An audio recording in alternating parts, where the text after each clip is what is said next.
Hello students, कैसे हैं आप? आशा करता हूं अच्छे होंगे।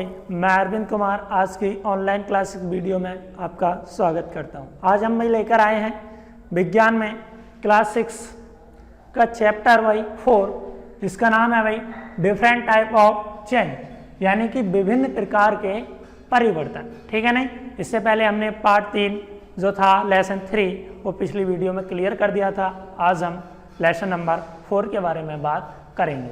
तो भाई यहाँ पर देखना हमें विभिन्न प्रकार के परिवर्तन, मतलब अलग अलग प्रकार के परिवर्तन। तो बात आती है हमारी क्या भाई चेंजेस, ये परिवर्तन क्या होता है। तो ये देखो, परिवर्तन की अगर मैं बात करूँ तो आम भाषा में ऐसे बोल देते हैं बदलाव। क्या बोल देते हैं? बदलाव। जैसे अभी सपोज करो कि तुमने दूध लिया और दूध को क्या करा भाई, उसमें उसे रख दिया और वो जमने के बाद क्या हो गया भाई, दही बन गया। तो उसमें क्या हो गया भाई, कुछ बदलाव हो गया। पहले दूध था, अब दही बन गया। तो ये बदलाव ही क्या है? परिवर्तन है। अब इसे हम देखेंगे कि कौन कौन से टाइप में कितने प्रकार हैं, जिसके मुख्य बिंदु ये है यहाँ पर दिए गए हैं। जैसे सबसे पहले बात कर दूँ, क्या है तुम्हारा मंद परिवर्तन, दूसरा है ऐसे तीव्र परिवर्तन, तीसरा अनुकूल परिवर्तन, प्रतिकूल, और यह उत्क्रमणीय, अनुत्क्रमणीय, भौतिक और रासायनिक। ठीक है नहीं? तो हाँ, सबसे पहले बात करेंगे भाई हम किस पर? परिवर्तन पर, कि ये परिवर्तन जो है वो है क्या।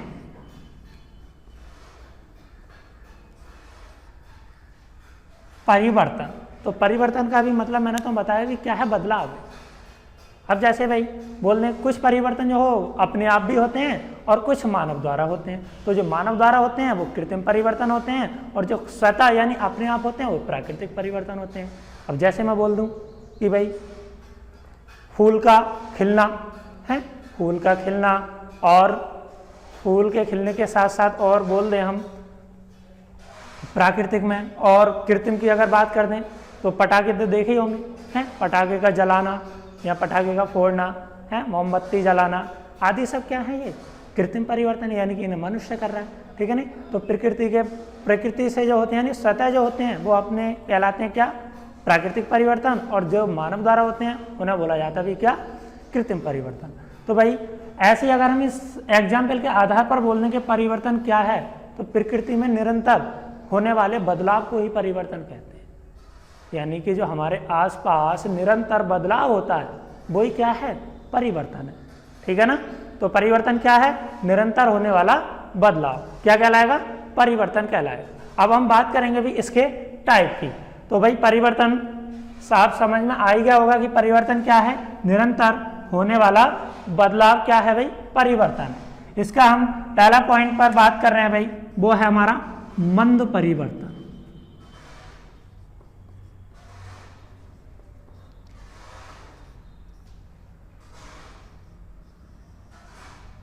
मंद परिवर्तन, मंद से कुछ पहले पढ़ रहा होगा, मंद मतलब धीमे, मंद मतलब धीमे, परिवर्तन मतलब बदलाव, मतलब धीमे धीमे बदलाव होना। तो भाई इसे अगर हम परिभाषित करें तो कैसे करेंगे? थोड़ा ध्यान से। क्या है मंद परिवर्तन? तो ऐसे परिवर्तन जिन्हें संपन्न होने में अधिक समय लगता है। ऐसे परिवर्तन जिन्हें संपन्न होने में भी क्या लगता है? अधिक समय लगता है। तो ऐसे परिवर्तन को मंद परिवर्तन कहते हैं। बात आ जाए भाई कि मंद परिवर्तन के एग्जाम्पल पर, तो मंद परिवर्तन के भी एग्जाम्पल पर देख लोगे तुम। जैसे नंबर 1 पर बात कर दूं, इसका जो एग्जाम्पल है, शिशु से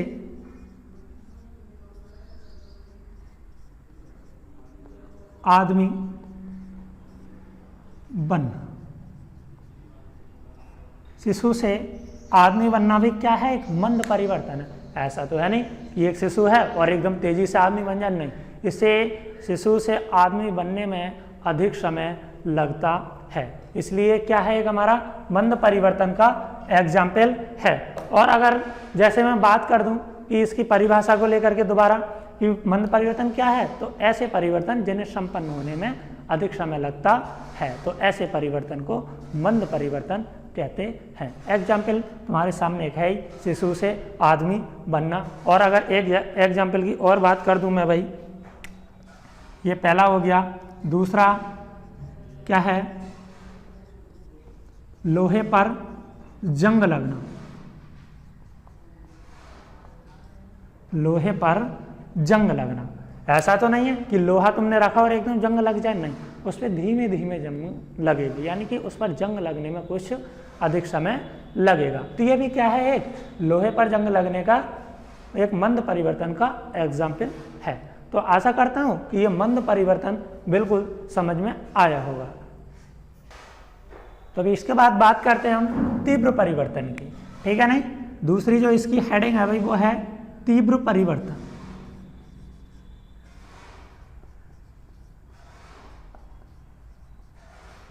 अब बात आएगी तीव्र परिवर्तन से लेकर के, तीव्र परिवर्तन है क्या। तो सबसे पहले तो भी इसकी परिभाषा कि तीव्र परिवर्तन कहते किसे हैं।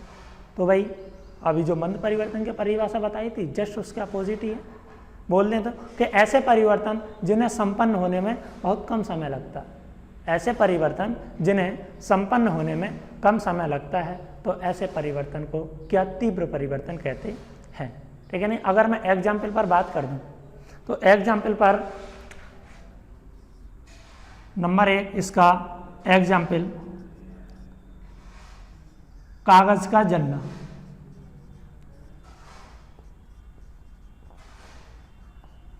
कागज का जलना, अगर कागज में भाई अगर कागज का अगर दहन किया जाएगा तो एकदम तेजी से जल जाएगा, यानी उसे जलने में बहुत कम समय लगेगा, ठीक है नहीं। दूसरा अगर एग्जाम्पल की बात कर दें भाई तो फोटो खींचना।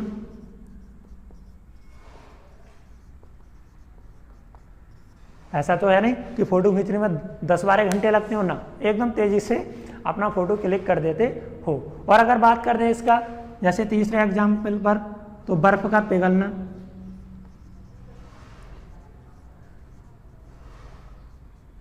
ये भी क्या है, तीव्र परिवर्तन का उदाहरण है। तो ये जो तीव्र परिवर्तन है किसी भी तरीके से या तो ऑब्जेक्ट यानी बहुविकल्प में भी आ सकता है कि निम्नलिखित में से तीव्र परिवर्तन का उदाहरण है।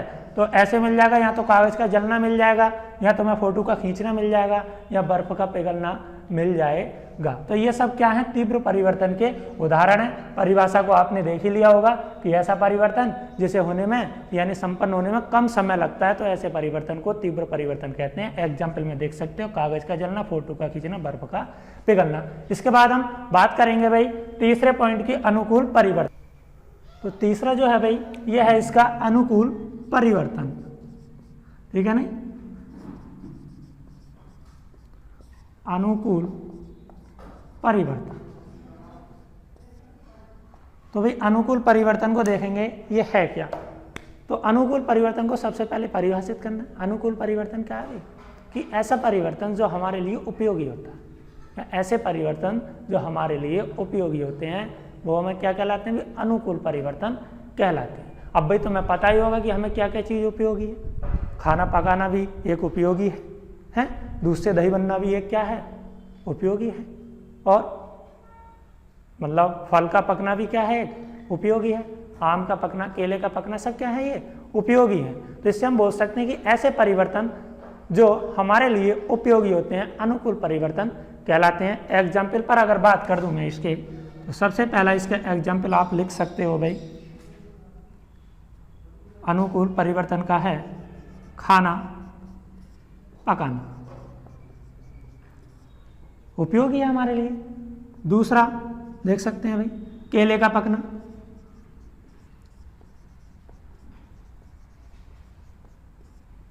ये भी एक अनुकूल है, ठीक है नहीं, अनुकूल परिवर्तन ही है। और अगर बात करते हैं भाई तीसरा, दूध से दही बनना, ये भी अनुकूल के हिसाब से होता है, ठीक है नहीं। तो ये सब क्या है, हमारे लिए उपयोगी है। तो ऐसे भी बोल सकते हैं कि जो अनुकूल परिवर्तन है उसे उपयोगी परिवर्तन भी कहते हैं, ठीक है नहीं। एग्जाम्पल आप देख ही सकते हो, खाना पकाना, केले का पकना, दूध से दही बनना, सभी क्या है, ये अनुकूल परिवर्तन है। तो इसका ये चौथा जो है भाई वो है प्रतिकूल परिवर्तन। प्रतिकूल परिवर्तन, तो ये प्रतिकूल परिवर्तन क्या है, ऐसे परिवर्तन जो हमारे लिए लाभदायक यानी ऐसे परिवर्तन जो हमारे लिए हानिकारक यानी अनुपयोगी होते हैं, तो उस परिवर्तन को क्या कहते हैं, प्रतिकूल परिवर्तन कहते हैं। जैसे एग्जाम्पल की अगर मैं बात कर दूं भाई, तो नंबर 1 लोहे पर जंग लगना। लोहे पर जंग लगना भाई, लोहे पर अगर जंग लग जाएगी तो जो लोहा जो है वो नष्ट हो जाएगा, और जो लोहा जो नष्ट हो गया तो हमारे लिए क्या होगा भाई, हानिकारक होगा, ठीक है नहीं। तो हम इससे कह सकते हैं कि लोहे पर जंग लगना एक प्रतिकूल परिवर्तन है। अगर दूसरी मैं बात कर दूं, दूध का फटना। अभी दूध का फटना जो है वो एक प्रतिकूल परिवर्तन है। क्यों? क्योंकि दूध अगर फट जाएगा तो वो खराब हो जाएगा।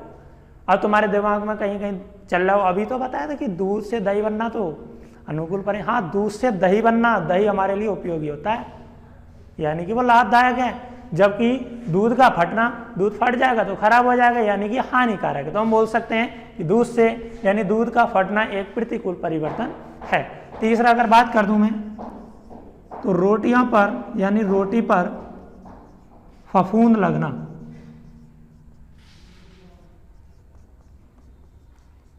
यानी भाई जब रोटी है, रोटी पर फफूंद लग जाएगी तो रोटी हो जाएगी बेकार, यानी वो हानिकारक होगी, यानी हमारे लिए अनुपयोगी होगी।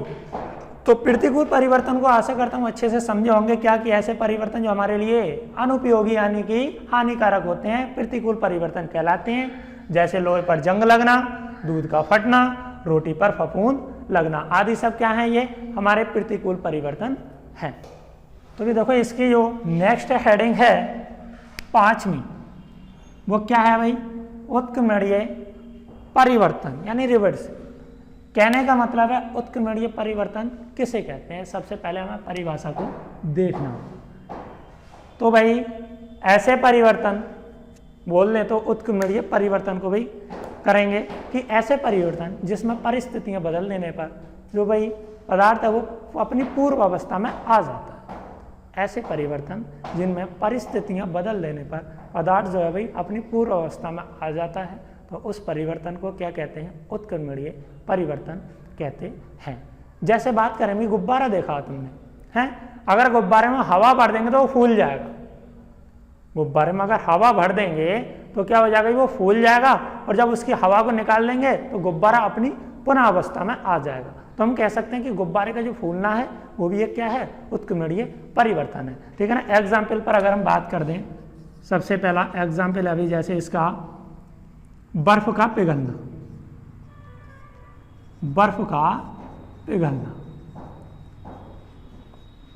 बात आ रही है कि बर्फ का पिघलना कैसे ये उत्क्रमणीय परिवर्तन है। तो अभी मैंने तुम्हें परिभाषा बताई दी थी उत्क्रमणीय परिवर्तन की कि ऐसे परिवर्तन जिसमें परिस्थितियां बदल देने पर पदार्थ जो है अपनी पूर्वावस्था में आ जाता है, तो उसे उत्क्रमणीय परिवर्तन कहते हैं। जैसे बर्फ का पिघलना, बर्फ तो शायद सभी ने देखा होगा, और जब बर्फ जब पिघलता है तो क्या बनता है भाई, वो वाटर है, यानी कि जल बन जाता है। और जल को जब भाई कम यानी टेम्परेचर कम कराया जाता है उसका, तो वो क्या बन जाता है, बर्फ, यानी कि बर्फ से जल और जल से बर्फ। यानी कि हम कह सकते हैं कि जो पहले बर्फ था वो क्या बन गया, जल बन गया, और जल से फिर क्या बन गया, बर्फ बन गया। तो हम कह सकते हैं ये हमारा कौन सा परिवर्तन होगा, उत्क्रमणीय परिवर्तन होगा। इसके बाद भाई जो छठा जो नंबर का है भाई हमारा परिवर्तन, वो है हमारा कौन सा, अनुत्क्रमणीय परिवर्तन। छठे नंबर पर अभी हमारा अनुत्क्रमणीय परिवर्तन।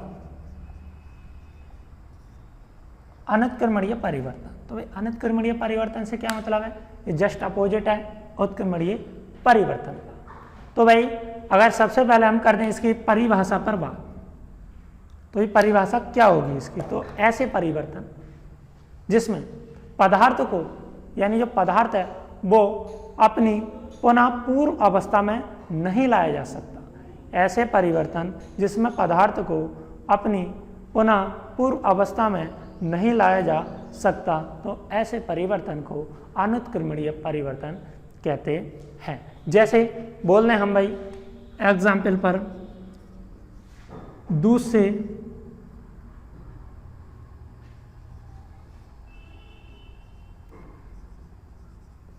दही बनना, दूध से दही बनना। अब भाई दूध है तुम्हारे पास, अगर वो दही बन गया तो दही से दूध बना दोगे क्या?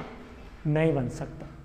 तो अभी वही तो मैंने परिभाषा बोली अनुत्क्रमणीय परिवर्तन में, क्या कि ऐसे परिवर्तन जिसमें पदार्थ को अपनी पुनः अवस्था में नहीं लाया जा सकता, तो ऐसे परिवर्तन को अनुत्क्रमणीय परिवर्तन कहते हैं। जैसे दूध से दही बनना, दूध से दही बनना और दूध से पनीर बनना। क्या भाई पनीर से दूध बना सकते हो क्या? नहीं बन सकता। ऐसी दूध से ना तो दही बन सकता और ना दूध से पनीर बन सकता। तो हम कह सकते हैं कि दूध से दही बनना एक अनुत्क्रमणीय परिवर्तन है। इसके बाद है भाई हमारा 7वें नंबर पर भौतिक परिवर्तन यानी कि फिजिकल चेंजेस। भौतिक परिवर्तन,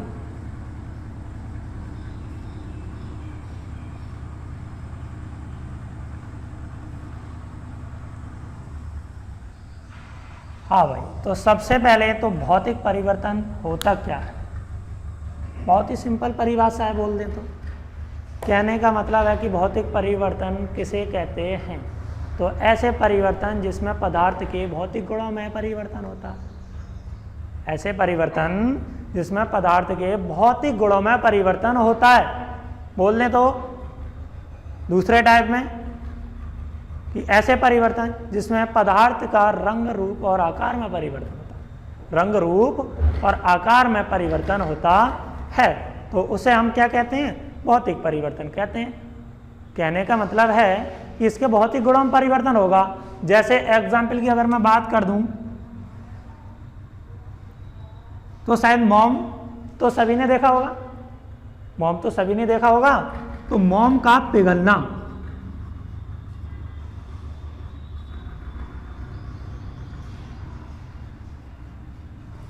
मोम का पिघलना क्या है? भौतिक परिवर्तन है।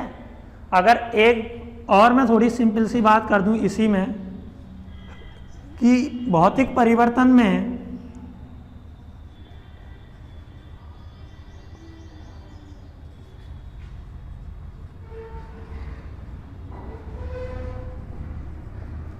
कोई नया पदार्थ नहीं बनता भाई।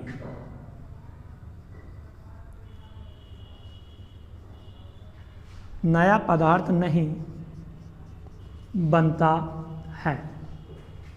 कहने का मतलब है कि जैसे मोम को अगर पिघलाया गया तो मोम का मोम ही रहा, ऐसा नहीं है कुछ और ही बन गया हो, नहीं। तो हम कह सकते हैं कि मोम का पिघलना जो है वो एक भौतिक परिवर्तन है। तो इसकी परिभाषा को हम 3 प्रकार से देख सकते हैं। जैसे सबसे पहले मैंने बोली थी कि भौतिक परिवर्तन क्या है, तो ऐसे परिवर्तन जिसमें पदार्थ के भौतिक गुणों में परिवर्तन होता है, भौतिक परिवर्तन कहते हैं। दूसरे नंबर पर कह सकते हो कि भौतिक परिवर्तन में कोई नया पदार्थ नहीं बनता है, इसलिए इसे उत्क्रमणीय परिवर्तन भी कहते हैं। यानी कि जो भौतिक परिवर्तन हो जाता है उत्क्रमणीय परिवर्तन होता है। क्यों? क्योंकि इसमें कोई एक नया पदार्थ नहीं बनता है, ठीक है ना। और मैं अगर दूसरे नंबर पर इसके एग्जाम्पल की बात कर दूं तो भाई कह सकते हैं हम अपना बर्फ का पिघलना, बर्फ का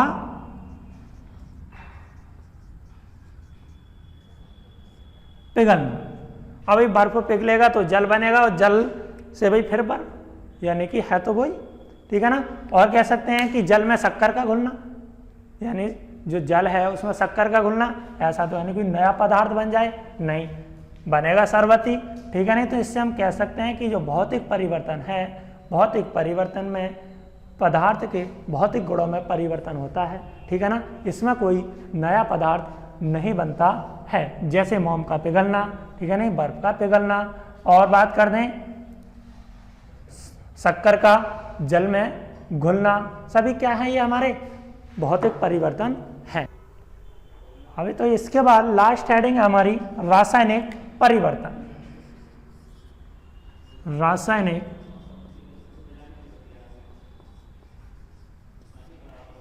परिवर्तन यानी कि केमिकल चेंजेस। तो रासायनिक परिवर्तन भाई क्या है? सबसे पहले इसकी परिभाषा देखेंगे। तो इसमें रसायनों का यानी रसायनों में बदलाव होगा। परिवर्तन क्या है? बदलाव ही तो है। अब यहाँ बात करें उसने रासायनिक की, यानी रसायनों में कुछ बदलाव होगा।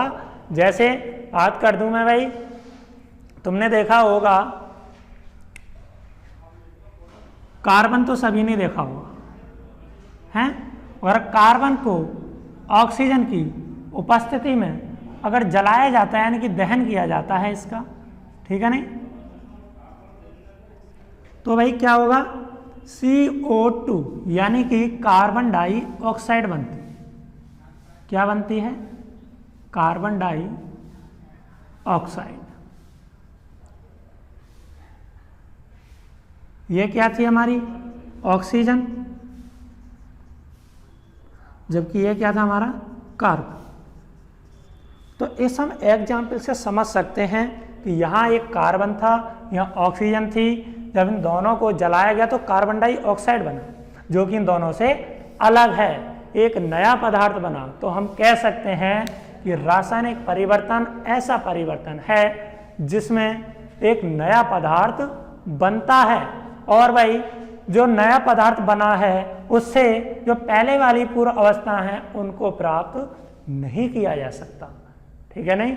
तो कुछ पल्ले पड़ा क्या कि रासायनिक परिवर्तन ऐसा परिवर्तन है जिसमें कोई एक नया पदार्थ बनता है। तो ऐसे परिवर्तन को क्या कहते हैं भाई? रासायनिक परिवर्तन कहते हैं। जैसे अगर मैं और एग्जाम्पल की बात कर दूं, दूध से दही बनना, दूध से दही बना, अब दही से दूध नहीं बनेगा, दही से पहले दूध था, तो दूध से भाई जब उसे यानी कि दही बनाया गया तो भाई दही बना, एक नया पदार्थ बना। तो वही तो अभी बताया था कि रासायनिक परिवर्तन एक नया पदार्थ बनता है। दूध से क्या बन गया? दही।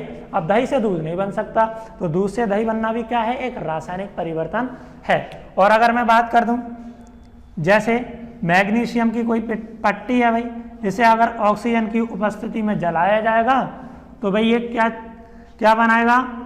मैग्नीशियम ऑक्साइड बनाएगा। ये क्या बना है हमारा? Magnesium oxide, magnesium oxide. ये क्या थी हमारी? ऑक्सीजन। ये क्या था भी हमारा? मैग्नीशियम।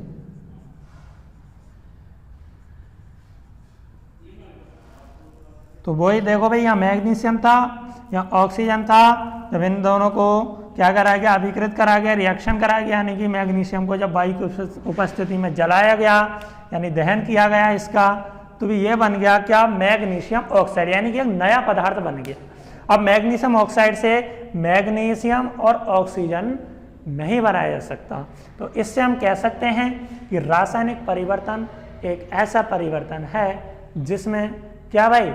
एक नया पदार्थ बनता है और इसमें पदार्थ की यानी पुरानी अवस्थाएं उनको प्राप्त नहीं किया जा सकता। तो ऐसे परिवर्तन को रासायनिक परिवर्तन कहते हैं। और भी इसके बहुत एग्जाम्पल हैं, जैसे और भी बात कर दें भाई हम, मोमबत्ती का जलना, मोमबत्ती का जलना। थोड़ा भी ध्यान से समझना है इस एग्जाम्पल को। क्यों? क्योंकि अभी मैंने एक एग्जाम्पल तो मैं भौतिक परिवर्तन में दिया, मोम का पिघलना, जबकि मोम का पिघलना एक भौतिक परिवर्तन है और मोमबत्ती का जलना एक रासायनिक परिवर्तन है। क्यों? क्योंकि मोमबत्ती जलेगी तो भाई ऐसा तो है नहीं कि मोमबत्ती आए, नहीं, मोमबत्ती जलेगी तो कुछ ना कुछ अलग ही पदार्थ बनेगा, या राख बने या कुछ भी बने, ठीक है नहीं। हाँ, तो इससे हम कह सकते हैं कि मोमबत्ती का जलना क्या है? एक रासायनिक परिवर्तन है। और बोलते हैं कागज का जलना, कागज का जलना, कागज का जलना। तो भी जब कागज जलेगा तो ऐसा तो है नहीं कागज ही मिलेगा तुम्हें, नहीं, एक नया पदार्थ मिलेगा यानी राख मिलेगी एक हमें। जब कागज जलेगा तो भाई अब ऐसा तो है नहीं तुम राख से कागज बना लो, नहीं, कागज से राख तो बन सकती है और राख से कागज नहीं बन सकता। इसलिए हम कह सकते हैं कि कागज से एक नया पदार्थ बना है राख, इसलिए कागज का जलना एक क्या है? रासायनिक परिवर्तन है। और मोमबत्ती का जलना भी एक रासायनिक परिवर्तन है, ठीक है नहीं। मैग्नीशियम का जलाना भी एक रासायनिक परिवर्तन है। दूध से दही बनना भी एक रासायनिक परिवर्तन है। और बोलने तो कार्बन का जलना भी एक रासायनिक परिवर्तन है, ठीक है नहीं। तो रासायनिक परिवर्तन के बहुत एग्जाम्पल हो सकते हैं, जैसे जंग लगना है, लोहे पर जंग लगना भी एक क्या रासायनिक परिवर्तन ही है, ठीक है नहीं। और अगर इसमें बात करने जैसे मैग्नीशियम ऑक्साइड है, उसकी जल के साथ अभिक्रिया कर देते हैं तो मैग्नीशियम हाइड्रोक्साइड बन जाता है, तो ये भी एक क्या है, रासायनिक परिवर्तन है। तो आशा करता हूं कि आज के ये हमारे करीब 7 या 8 मुख्य बिंदु थे, इनके बारे में यानी परिवर्तन के बारे में आज मैंने समझाया था।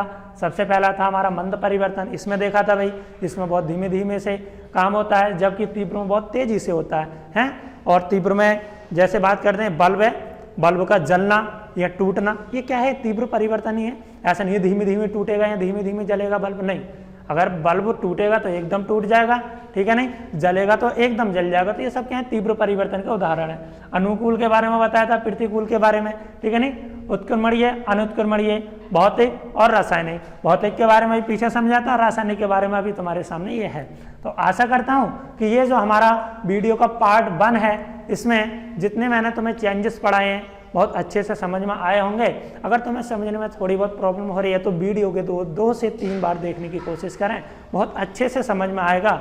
और जो भी एग्जाम्पल हैं उन्हें खास करके अच्छे से रिवाइज करना है, पढ़ना है, ठीक है नहीं। मिलते हैं अगली वीडियो में।